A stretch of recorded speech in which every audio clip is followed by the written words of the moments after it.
నమస్తే, welcome to Raj news special drive. నేను Srikanth. America చాలా దూకుడుగా వెళ్తోంది. ఎట్టి పరిస్థితుల్లో ఇరాన్ను వదిలిపెట్టేదే లేదు అన్నటువంటి ఒక పంథాతో వెళ్తోంది. ఇరాన్కి ముందున్నది ఒకటే మార్గం, అయితే తల వంచాలి, హర్మూజ్ను వదిలేయాలి. బట్ ఇరాన్ మాత్రం ఆత్మనైనా వదులుకుంటాం కానీ హర్మూజ్ను వదులుకోము, అణుబాంబులనైనా వదులుకుంటాము కానీ హర్మూజ్ను వదులుకోము. హర్మూజ్ అంటే మాకు మా ప్రాణంతో సమానం, ఆత్మతో సమానం అని చెప్పేసి ఇరాన్ అంతే మొండిగా ఉంది. అమెరికా వరుసగా 4వ రోజు కూడా ఇరాన్పై వైమానిక దాడులు జరిపింది. వచ్చే వారం మొత్తం భూస్థాపితం చేస్తాం, ఇరాన్ను ధ్వంసం చేస్తామంటూ ఇప్పటికే ట్రంప్ హెచ్చరించారు. విద్యుత్ ప్లాంట్లతో పాటు బ్రిడ్జిలన్నిటిని కూడా పేల్చేస్తాం, ఇరాన్తో ఒకవేళ ఒప్పందం కుదరకపోతే ఇక ఏమీ మిగలదు అంటూ చాలా పెద్ద ఎత్తున హెచ్చరికలు జారీ చేశారు. సో రాత్రి చాలా పెద్ద అప్డేట్స్ అని చెప్పాలి. గత 24 గంటల్లో కీలకమైనటువంటి అప్డేట్స్ ఉన్నాయి. వాణిజ్య నౌకలపైన ఐఆర్జీసీ దాడులు చేసింది. హర్మూజ్ జలసంధి నుండి ప్రయాణిస్తున్నటువంటి 2 వాణిజ్య నౌకలపైన ఇరాన్ దళాలు దాడి చేశాయి. దాంట్లో ఒక భారతీయుడు మరణించారు, ఇంకో 10 మంది గాయపడ్డారు. అట్ సేమ్ టైం ఆ నౌకలో మొత్తం 20 మంది భారతీయ సిబ్బంది ఉన్నారు. సో మొన్న కూడా ఇదే జరిగింది, మళ్ళీ ఇదే జరుగుతోంది. హర్మూజ్ జలసంధిలో నౌకలపైన జరిగినటువంటి దాడుల్ని భారత్ కూడా తీవ్రంగా రెస్పాండ్ అయింది. ఈ దాడులపైన నిరసనను కూడా తెలియజేయడానికి విదేశాంగ మంత్రిత్వ శాఖ న్యూఢిల్లీలో ఉన్నటువంటి ఇరాన్ రాయబార కార్యాలయం డెప్యూటీ చీఫ్ ఆఫ్ మిషన్ను కూడా కలవడం జరిగింది. సో ఇట్లా హర్మూజ్లో 20% పన్నును ఉపసంహరించుకున్నారు ట్రంప్. మొత్తానికి ప్రపంచం మొత్తం కూడా ఏకతాటిపై ఉంది. 20% పన్ను వసూలు చేస్తాం, మేము సెక్యూరిటీ ఇస్తాం అన్నటువంటి దానిపైన ట్రంప్ ఆ మాటను, ఆ 20% ట్యాక్స్ ఏదైతే ఉందో దాన్ని ఉపసంహరించుకున్నారు. సరుకులపైన ట్యాక్స్ను ఉపసంహరించుకున్నారు. ఇది చాలా పెద్ద మొత్తంలో అమెరికా దోపిడీ చేయడానికి సిద్ధమైంది అన్నది ప్రపంచ దేశాలన్నీ కూడా వాదించాయి. సో ఈ విషయం పైన అమెరికా వెనక్కి తగ్గింది. ఇక చాలా కీలకమైనటువంటి పీకాక్స్ పర్వతాన్ని టార్గెట్ చేసుకున్నారు. పీకాక్స్ పర్వతం అమెరికా టార్గెట్, అవసరమైతే దాన్ని దాడి చేస్తామంటూ కూడా ఇప్పటికే ట్రంప్ ప్రకటించడం జరిగింది. ఒకవేళ అదే గనక జరిగితే ఇక ఇరాన్కు భవిష్యత్తులో కూడా కోలుకోలేని దెబ్బని చెప్పాలి. బట్ పీకాక్ పర్వతం అంత ఈజీ ఏం కాదు, ఎక్కడ ఏముందో కూడా ఎవరికీ తెలియదు. అంతటి పీకాక్స్ పర్వతాన్ని బద్దలు కొట్టే అంతటువంటి శక్తి సామర్థ్యాలు అమెరికాకి ఉన్నాయా అన్నది మాత్రం చూడాల్సినటువంటి అవసరం ఉంది. రైట్, మనతో పాటు బండారు రామ్మోహన్ రావు గారు జాయిన్ అవుతున్నారు. రామ్మోహన్ రావు గారు నమస్తే. నమస్తే శ్రీకాంత్. సో ఇరాన్కు అత్యున్నతమైనటువంటి సామాగ్రి ఏదైనా ఉందా అంటే, చాలా భద్రంగా ఉన్నటువంటి ప్రాంతం ఏదైనా ఉందంటే పీకాక్స్ పర్వతం. సో దాన్ని అవసరమైతే బద్దలు కొడతామంటూ కూడా ట్రంప్ ఇప్పటికే హెచ్చరికలు జారీ చేస్తున్నారు. సో ఆల్రెడీ గత 24 గంటల కింద మళ్ళీ అన్నారు, ఇప్పుడు మళ్ళీ అదే టార్గెట్ చేస్తున్నారు. అండ్ ఇంకొక మెయిన్ థింగ్ ఏంటంటే ఆ 20% ఏదైతే ట్యాక్స్ విధిస్తా ఉన్నారో దాని నుంచి ట్రంప్ వెనక్కి తగ్గారు. బట్ ఇరాన్ విషయంలో మాత్రం వెనక్కి తగ్గట్లేదు. సో ఎట్లాంటి పరిణామాలు చూడొచ్చు? 4th డే కూడా వైమానిక దాడులు జరిగాయి. శ్రీకాంత్ గారు, మీకు అట్లాగే రాజ్ న్యూస్ ప్రేక్షకులకు నమస్కారం. మీరు అన్నది ట్రంప్ నిన్నటిదాకా ఏం మాట్లాడిండు? 20% సుంకాలు వసూలు చేస్తాం, అది కూడా దాని విలువను బట్టి అన్నాడు. అంటే $100 ఒక ముడి చమురు బ్యారెల్ ఉంది అనుకోండి, అంటే $20, $100 కదా $20 వసూలు చేస్తా అంటారు కదా. అట్లా సుంకాలు పెంచి మొత్తం మీద మేము హర్మూజ్ జలసంధిలో వదిలిస్తాం. సరిగ్గా 24 గంటలు కాకముందే ఈ మాట మార్చి మళ్ళీ మేము వసూలు చేయడం లేదంటున్నాం కదా. ఇదే అంతే. పీకాక్ పర్వతం దాడి చేస్తా అనేది తీరాలు మాత్రం తప్ప ఇంకోటి ఏం లేదు. చాలా అవాకులు చెవాకులు పెడుతున్నాడు. నేను ఇరాన్ సమర్థిస్తలేదు, ఇరాన్ కూడా చాలా దుర్మార్గం చేస్తుంది. ఇరాన్ ఏంటంటే ఎండా మునిగిన వాడు చల్లేదు కదా. సర్ జుకా నహీ సక్తే అని ఒక పాట ఉన్నది మనకు దేశభక్తి గీతంలో. నేను తల వంచను, ప్రాణం పోయినా సరే తల వంచను. సరిగ్గా అదే పాటిస్తుంది ఇరాన్. ప్రాణం పోయినా తల వంచను అంటుంది. వీడేమో మాట్లాడితే వంగి అంటాడు, అవసరమైతే తలలు తీసేస్తామంటూ హెచ్చరికలు కూడా ఇస్తోంది విత్ హిట్ లిస్ట్. కాళ్ళు పట్టుకుంటా అంటాడు. ఇక్కడ ఏమంటే ఇరాన్ ఎప్పుడు కూడా మేము యుద్ధానికి రెడీ అంటున్నాం, మీకు అవసరమైతే మేము శాంతికి రెడీ, మీరు మా మీద దాడి చేశారు, ఈ దాడికి కారణం మీరు, మొత్తం యుద్ధం మొదలుపెట్టింది మీరు, ముగించాల్సింది మీరే అన్నది. మరి ఇరాన్ మొదటి నుంచి ఒకే పార్టీ మీద ఉన్నది. యుద్ధం మొదలుపెట్టింది ఎవరు? ఇజ్రాయెల్ తరఫున వచ్చి అమెరికా మొదలుపెట్టింది. ఇద్దరు కలిసి 44 మందిని అధినాయకుడితో అలీ ఖమైనీతో చంపేశారు. అక్కడి నుంచి కదా మీరు మొదలైంది. అప్పటి నుంచి ఇప్పుడు నాకు యుద్ధం మీరు మొదలు పెట్టింది కదా, నేను కదా, నేను దాడి చేయలేదు కదా, అఫెన్స్ మీరు చేసి మీరు ఆపాల్సింది మీరు కదా అని ఇరాన్ అంటుంది. ఆనాటి నుంచి ఈనాడు దాకా ఇరాన్ ఏమంటుందంటే, ఏ పరిశ్రమ తలంచేది లేదు, మేము ఎక్కడికి నిలబడతాం, మీరు కనుక అంగీకారానికి వస్తే ఒప్పందం కూడా చేసుకుందాం అంటుంది. వాళ్ళు ఒకటే మాట మీద ఎక్కడా కూడా పోలే. వీళ్ళేమో ట్రంప్ అవసరమైతే తలలు తీసేస్తా, లేకపోతే తల కాడు పట్టుకుంటా అంటున్నారు. రెండు అవుతున్నాయి కదా. ఇప్పుడు అప్పుడే మోడీ మంచివాడు అవుతాడు, అప్పుడే శత్రువు అవుతాడు. అప్పుడే రష్యా మంచిదైతే పుతిన్ మంచివాడు అవుతాడు, పుతిన్ శత్రువు అవుతాడు. Except Pakistan sir, except Pakistan. Except Pakistan. Um, Pakistan కూడా అనేవాడు, కానీ మధ్యవర్తిత్వం ఏమవుతుంది కదా అంటలేడు. అది యాక్చువల్ గా ఇంతకు ముందు అధ్యక్షుడు జో బైడెన్ ఏమన్నాడు అంటే, ఉమ్, ప్రపంచంలో అత్యంత తీవ్రవాద దేశం అంటే పాకిస్తాన్ అని. అవును. పాకిస్తాన్ కూడా అంతే తీవ్రంగా జవాబు చెప్పింది. ఉమ్, అవును కదా, నీవు నేర్పిన విద్య నీరజాక్ష, ఆఫ్ఘనిస్తాన్ కు వ్యతిరేకంగా మా దేశం నుంచే కదా నువ్వు తీవ్రవాదాన్ని ప్రోత్సహించింది అని ఆ పాకిస్తాన్ చెప్పి అది తెలుసు. కనుక మొండివాడు ఎప్పుడు ఇంకో మొండివాడితో పంచాయతీ పెట్టుకోడు. చూడండి మీరు, ఇప్పుడు ట్రంప్ ను మోడీ ఇంత ఉన్నా కూడా ఎందుకు కలిసి ఉంటున్నారు? అట్లాగే పాకిస్తాన్, ఇండియా, మన అమెరికా ఎందుకు కలిసి ఉంటుంది అంటే, ఇద్దరు ఒకే రకమైన ఆలోచన ధోరణితో ఉన్న వాళ్ళు ఏం చేస్తారు, అదే ధోరణితో పోతారు అంటున్నాను. అందుకని సమస్య ఎక్కడ వస్తుందంటే, ఇక్కడ ఇప్పుడు పీకాక్ పర్వతం మీద దాడి చేస్తా అనేది బట్టి బెదిరింపు మాత్రమే అంటున్నాను. ఉమ్, ట్రంప్ ఎప్పుడు తుప్పిళ్ల బాలం చూపెడుతుంటాడు. ట్రంప్ చూపెట్టేదంతా తుప్పిళ్ల బాలం. ఉమ్, కానీ అదే ఇరాను చేసేది ఉంది, చెప్తున్నది. కానీ చెప్పడం ఎక్కువ, మాటలు ఎక్కువ, పని తక్కువనేమో ఇది బట్ మన సార్, అమెరికా ఉంది. సార్ పీకాక్స్ పర్వతం విషయానికి వస్తే, అంటే ఈ పీకాక్స్ పర్వతం అన్నది చాలా మందికి తెలియదు. కొంతమంది ఒక లేయర్ వరకే తెలుసు తప్ప, మేధావర్గానికే తప్ప. అంటే ఈవెన్ హర్మూజ్ జలసంధి విషయానికి వస్తే పెట్రోల్ స్టాక్ కొరత వచ్చేంత వరకు హర్మూజ్ ఏంటన్నది చాలా మందికి తెలియదని చెప్పాలి దేశంలో. అట్లాగే ఇప్పుడు పీకాక్స్ పర్వతం గురించి ఎందుకు చర్చ వస్తుందంటే, పీకాక్స్ పర్వతంలో ఏముంది, ఏమేం కేంద్రాలు ఉన్నాయి, అణు విద్యుత్ కేంద్రం అక్కడి నుంచే మొదలవుతోంది. సో ఇరాన్కు ఆయువు పట్టు అదే. బట్ ఇది కూడా ఆల్మోస్ట్ ఒక 100 మీటర్ల లోతుగా ఉంది అన్నది కూడా అఫ్కోర్స్ నిన్న మన డిబేట్లో మాట్లాడుకున్నాం, మీరే ఈ విషయాన్ని ప్రస్తావించారు. 90 మీటర్ల వరకు కూడా వెళ్ళేటువంటి శక్తి అమెరికాకు లేదు. ఈవెన్ బంకర్ బాస్టర్ లాంటి బాంబులు కూడా పూర్తిగా నాశనం చేసేటువంటి పరిస్థితి లేదు. బట్ ఇట్లాంటి పరిస్థితుల్లో అమెరికా ఏం చేయగలదు? పూర్తిగా లోపలికి చొచ్చుకపోగలదా, లేదంటే కేవలం ఆ సొరంగ మార్గాలనే క్లోజ్ చేయగలదా? హర్మజ్ జలసంధిని దిగ్బంధించినంత, లేకుంటే గేట్ బయట ఉండేంత ఈజీ అయితే కాదు. ఉమ్, ఇప్పుడు ఇరాన్ 3 రకాలుగా, మన భౌగోళిక ప్రాంతాన్ని 3 రకాలు విభజించవచ్చు. ఒకటి మంచి సారవంతమైన నేల ఉంది, ఉమ్, ఎడారి ఉన్నది. మూడోది పెద్ద పెద్ద పర్వతాలు ఉన్నాయి అక్కడ. ఉమ్, దీంతో ఏమైందంటే, వీళ్ళ రహస్య స్థావరాలను పర్వతాల కింద దాదాపు 100 మీటర్లు అంతకంటే లోతు కూడా తీసుకొని అదొక పెద్ద గుహలు తయారు చేసుకున్నారు వాళ్ళు. అందుకనే మీరు నిన్న మన ప్రస్తావించింది అదే. గతంలో దాని మీద దాడి చేసి నిలువున వెళ్ళే క్షిపణులు దాడి 9 మీటర్ల కానీ దాటిపోలేదు, అది సేఫ్ గా ఉంది అంటున్నారు. ఇప్పుడు ఇక్కడ కూడా ఇప్పుడు భూతల యుద్ధంలో గెలవడం కష్టమని అమెరికాకు తెలుసు. కనుక ఆ ఆకాశ గగనతల యుద్ధం చేస్తుంది. కానీ ఇరాన్ చాలా భౌగోళికంగా కూడా పెద్ద దేశం. ఇప్పుడు ఇటుపక్క హర్మోజ్ జలసంధికి ఇటుపక్క 4-5 దేశాలు ఉంటే, అంతకంటే పెద్ద దేశం ఇటు ఉన్నది ఒకటే దేశం. ఇప్పుడు ఇటు పాకిస్తాన్ పక్కన ముందు పెడితే, ఆఫ్ఘనిస్తాన్ పాకిస్తాన్ బార్డర్ ముందు పెడితే, చాలా గల్ఫ్ దేశాలు మొత్తం వాటి దిక్కు దాకా ఒకటే ఇరాన్ దేశం ఉన్నది. కనుక అక్కడ 3-4 భౌగోళిక పరిస్థితులు, గుట్టలు కొండలు ఉండడం వల్ల ఒకటి, వ్యవసాయ క్షేత్రాలు ఉన్నాయి రెండోది, మళ్ళీ ఆయిల్ నిక్షేపాలతోనే అది బాగా సంపన్నమైంది. చాలా సంస్కృతి పరంగా కూడా పర్షియన్ కంట్రీ. యాక్చువల్ గా 1932 దాకా పర్షియా దేశం అది. మనం పార్సిగుట్ట అని ఇక్కడ ఒకటి ఉంటుంది మనకు, మన సికింద్రాబాద్ స్టేషన్ దగ్గరనే పార్సిగుట్ట ఉంటది. పార్సిగుట్ట పర్షియన్స్ అప్పుడు వచ్చారు అక్కడి నుంచి. అంటే మన సంస్కృతి ఇండో ఆరియన్ సంస్కృతి. ఇరాన్ అనేది ఆర్యన్ది కదా, ఇండో ఆరియన్ సంస్కృతి అక్కడి నుంచి వచ్చింది మనకు. యాక్చువల్ గా ఈ సింధు నాగరికత సింధు నదీ జలాలది, కానీ పర్షియన్ నాగరికత మనకు చాలా పేరెంది కదా. అంటే ఇండియాలో పర్షియా ఇరాన్ నాగరికత చాలా ఉంటుంది మనకు. కనుక నాగరికతలో ఎక్కువ రోజులు, వేల సంవత్సరాల నాగరికత. అందుకనే ఇరాన్ ఎప్పటికేమన్నది అంటే, మీరు మహా అయితే 250 ఏళ్ళ చరిత్ర, ఇది అమెరికా అంటది ఎప్పుడైనా 250 చరిత్ర, భారత్ గాని ఇరాన్ గాని బ్రహ్మాండమైన చరిత్ర అంటారు. భారత్ అంటే మన మయన్మార్ నుంచి మొదలుకొని ఆఫ్ఘనిస్తాన్ దాకా భారతే. గాంధారి దేశం మనదే, గాంధారి అంటాం కదా, కాందహార్. ఇప్పుడు కాందహార్ అట్లా ఇరాన్ నుంచి వలసలన్నీ అట్టించి వచ్చింది. ఆర్యన్ సంస్కృతి అట్లా వచ్చిందే మనకు.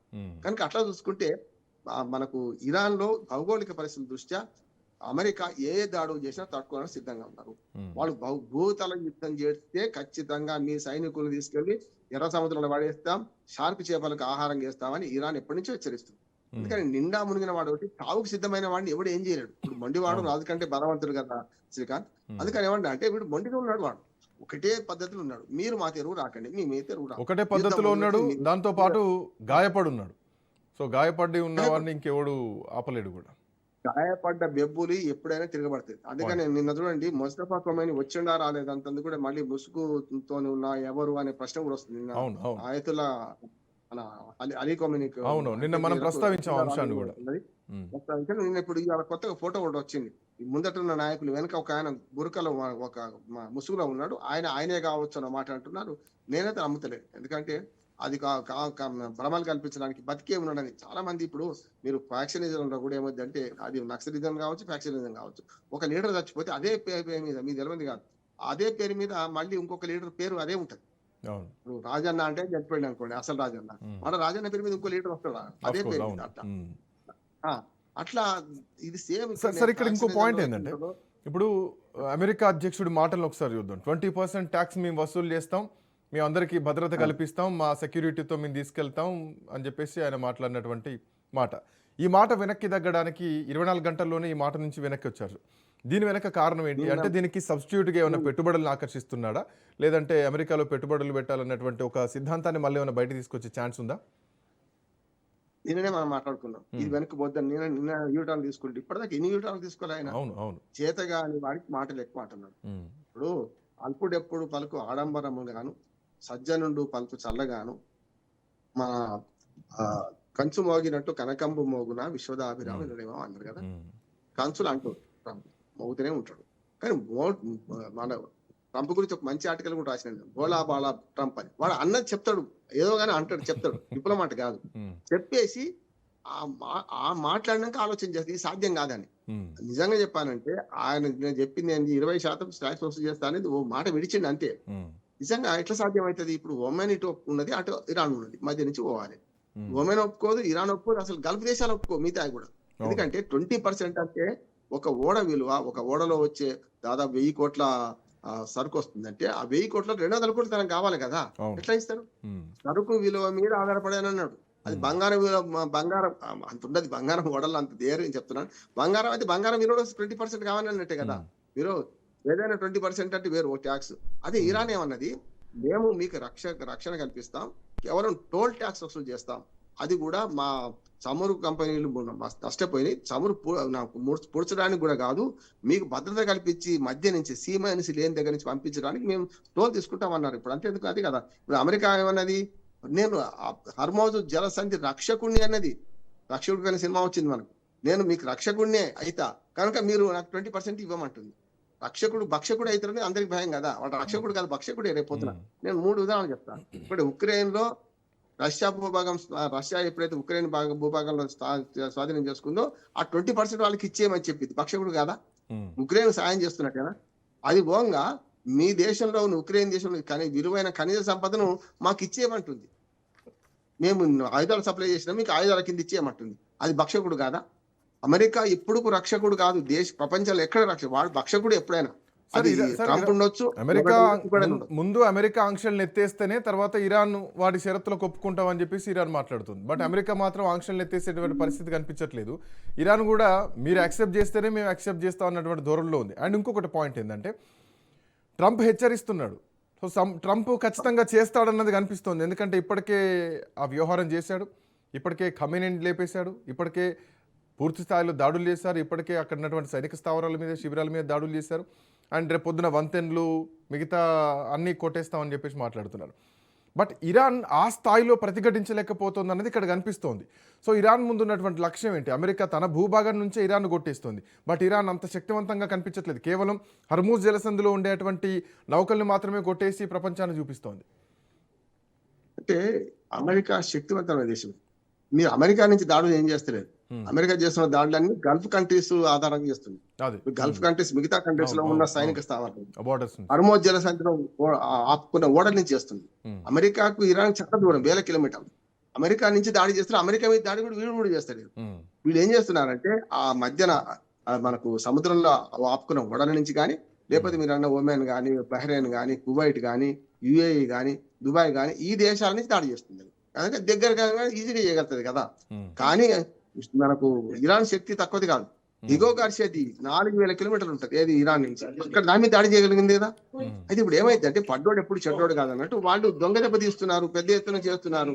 అయితే ఇప్పుడు ఏం జరుగుతుందంటే, అమెరికా దాడులన్నీ కూడా భౌతికమైన దాడులు చేస్తున్నది ఎక్కడ ప్రాంతాల మీద కదా. వాళ్ళేమనుకుంటున్నారు, వాళ్ళు భౌతికమైన దాడులు కూడా చేయడం. ఇప్పుడు మీరు అన్న పీకాక్ పర్వతం ఎందుకు చేస్తున్నారు దాని మీద అంటే, దాని కింద బంకర్లలో పెద్ద ఎత్తున యురేనియం నిల్వలు ఉన్నాయి, శుద్ధి చేసిన యురేనియం నిల్వలు, దాని అనుమానం. నేను ఏమంటున్నాను, కొండ దేవి ఎలకన పడతారా పట్టరా నేను నా అనుమానం. ఎందుకంటే గతంలో ఇరాక్ దగ్గర కూడా మన ఇటువంటి యురేనియం శక్తి ఉన్నది, ఆయుధాలు తయారు చేసుకున్నారు, వాళ్ళు అణ్వాయుధాలు ఉన్నాయని చెప్పి వంకి ఇరాక్ అధ్యక్షుని సద్దాం హుసేన్ చంపేసింది కూడా కదా. అవును. ఏమైంది? ఒక్కడన్నా ఇప్పుడు 20 ఏళ్ళు అయింది, ఒక్కడన్నా పట్టుకోగలిగిందా? వియత్నాం మీద యుద్ధం కూడా అట్లా చేసింది. ఏమైంది? అక్కడ ఏమైనా సాధించగలిగిందా? అంతేందుకు, ఆఫ్ఘనిస్తాన్ మంచి ఉదాహరణ. ఆఫ్ఘనిస్తాన్ లో 20 ఏళ్ళు ఉన్నారు అమెరికా సైనికులు, మొత్తం అవును. వాళ్ళ సైన్యాన్ని పోగొట్టుకున్నారు. వేలాది మంది సైనికులు, అమెరికా సైనికులు ఏది మన తాలిబాన్ల దాడికి గురై చచ్చిపోయారు. ఎవరి కోసం వీళ్ళు యుద్ధాలు చేస్తుండే, కానీ మన కోసం మనం ఎందుకు చేస్తలేము అనే మాట వస్తుంది. అమెరికా మీద పెద్ద విమర్శ ఏంటంటే, తన సైన్యాన్ని రెండో ప్రపంచ యుద్ధం తర్వాతనే అమెరికా శక్తివంతమైన దేశంగా అయింది. రెండో ప్రపంచ యుద్ధంలో అమెరికా పాత్ర ఏం లేదు. అటు జర్మనీ, జపాన్, రష్యా. అందుకనే రష్యా గాండ్రించు రష్యా గర్జించు రష్యా అని శ్రీశ్రీ గారు కవిత రాసిండు. అందుకనే అప్పుడు రెండో ప్రపంచ యుద్ధం తర్వాతనే అమెరికా శక్తివంతమైన దేశం తయారైంది. కానీ తన శక్తిని అంతా దుర్మార్గంగా ఇటువంటి యుద్ధాలకు ఉదాహరణ వస్తుంది అంటున్నాను. నువ్వు కొందరు తపస్సు చేస్తారు, చాలా మంది తపస్సు చేసి దేవుడు ప్రత్యక్షమైన అనేక కోరికలు కోరుతారు. ఆ కోరికల వల్ల వచ్చిన అహంకారంతో వాళ్ళకి వాళ్ళే నాశనం అయింది కదా. ఒక హిరణ్యకశిపుడు, ఒక రావణాసురుడు కదా, భస్మాసురుడు కదా.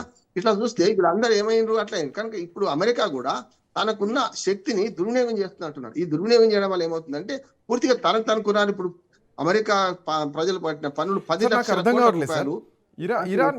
ఇరాన్ ముందున్నట్టు వ్యూహం ఏంటి నాకు అర్థం కావట్లేదు. ఇరాన్ హర్మూజ్ జలసంధి టార్గెట్ చేసుకుంటుంది కరెక్టే, కానీ బట్ అమెరికాని టార్గెట్ చేయాలంటే ఇరాన్కు ఉన్నటువంటి స్కోప్ పెద్దగా ఏం కనిపించట్లేదు.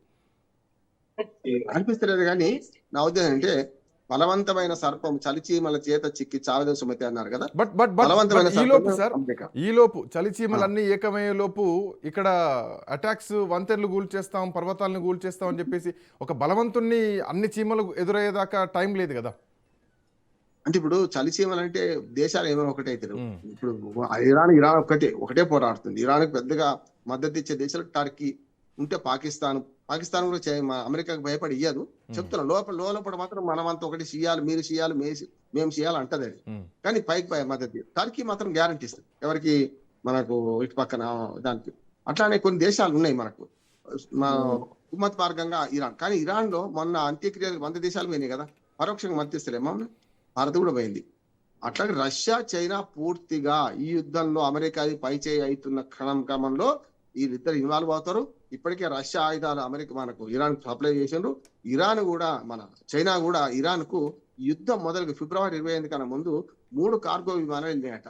వాళ్ళు అన్ని డ్రోన్లేనట. ఇప్పుడు డ్రోన్ల పంచాయతీ, డ్రోన్లది ఎట్లా చేయగలుగుతారు వీళ్ళంటే, 3 కార్గో విమానాల ద్వారా డ్రోన్ అంతా 1,00,000-2 లక్షలు తయారైతుంది. అద్భుతమైన దాడులు చేస్తుంది. అదే అమెరికా చేస్తున్న దాడి ఏంటంటే, కోట్ల రూపాయల ఖర్చు. ఒక విమానమో ఏదన్నా ఒక క్షిపణిని దాడి చేయాలంటే కనీసం 20-30 కోట్లు మన రూపాయలు అయితే అవుతుంది. మరి వీళ్ళేమో కోట్ల వ్యాపారం నష్టపోతుంది. అందుకని ఖరీదైన యుద్ధమే అమెరికా చేస్తుంది. మామూలు చిన్న చిన్న ఆయుధాలతో గెరిల్లా యుద్ధమేమో ఇరాన్ చేస్తుంది. అందుకని ఇరాన్ ఇప్పటికి నష్టపోయినట్టు కనిపించిన, భౌతికంగా నష్టమవుతుంది ఇరాన్, కాదంటే మీరు అనేది కూడా. కానీ వాళ్ళ టార్గెట్, అమెరికా టార్గెట్ ఎంతసేపు అక్కడ శుద్ధి చేసిన యురేనియం ఎక్కడుందో దాన్ని చేద్దామని, దాన్ని పట్టుకోవాలి. కానీ నాశనం చేస్తే ఏమవుతుంది, అక్కడ ఆ యురేనియం బయటకు వచ్చింది అనుకోండి, దాని ద్వారా చాలా విధ్వంసం జరుగుతుంది కదా. వేల కిలోమీటర్ల దూరం, వందల కిలోమీటర్ల దూరం అయితే నష్టమైంది కదా. అందుకనే అమెరికా బెదిరిస్తుంది కానీ కొన్ని పనులు చేయలేకపోతుంది. దానికి కారణం అది. అమెరికా బెదిరిస్తే తనకు కూడా నష్టమే కదా. అద్దాల కదా అందరం కూర్చున్నాం, ఆ అద్దం బాగా కొడితే మనకు పోతుంది, వాడికి పోతుంది. అందుకని అమెరికా బెదిరింపులే ఉన్నాయి. కానీ అసలైన సమస్య ముందు ఎక్కడ ఏంటంటే, ఇప్పటికి చర్చల ద్వారా పరిష్కరించుకోవాలనుకున్నాను. Let's see. Anyway, thank you sir, thanks for joining. So America బెదిరిస్తోంది, ఇరాన్ను పూర్తిగా ధ్వంసం చేస్తామని చెప్పేసి హెచ్చరిస్తోంది. అటు నెతన్యాహు కూడా చాలా బలంగా కొడతాం ఈసారని చెప్పేసి ఇరాన్కు గట్టి హెచ్చరికలు జారీ చేశారు. సో ఇట్లా నేపథ్యంలో ఇరాన్ పూర్తి స్థాయిలో వంతెనలు కానీ, లేదంటే విద్యుత్ కేంద్రాలు కానీ, సైనిక స్థావరాలు కానీ ఇరాన్ పైన పూర్తి స్థాయిలో దాడి చేస్తామంటూ హెచ్చరిస్తున్నటువంటి నేపథ్యంలో ఇరాన్ ఎట్లా ప్రతిఘటించబోతోంది, ఎట్టి పరిస్థితుల్లో మేము తగ్గం, మేము యుద్ధానికి సిద్ధమే అంటూ ఇరాన్ ఒక గాయపడ్డ బెబ్బులిలా పోట్లాడతామని మాట్లాడుతోంది. చూద్దాం ఎట్లాంటి పరిణామాలు ఉండబోతున్నాయి, యుద్ధం ఎటువైపు దారితీయబోతుంది. బట్ ప్రపంచ దేశాలు మొత్తం కూడా అల్లకల్లోలం అవుతున్నాయి. భారత్ పైన కూడా ఎఫెక్ట్ ప్రస్తుతానికి పడకపోవచ్చు, బట్ భవిష్యత్తులో పడేటువంటి అవకాశం ఉంది. చూద్దాం. That's all for now. Next updates continue అయితే కీప్ వాచింగ్ రాజ్ న్యూస్.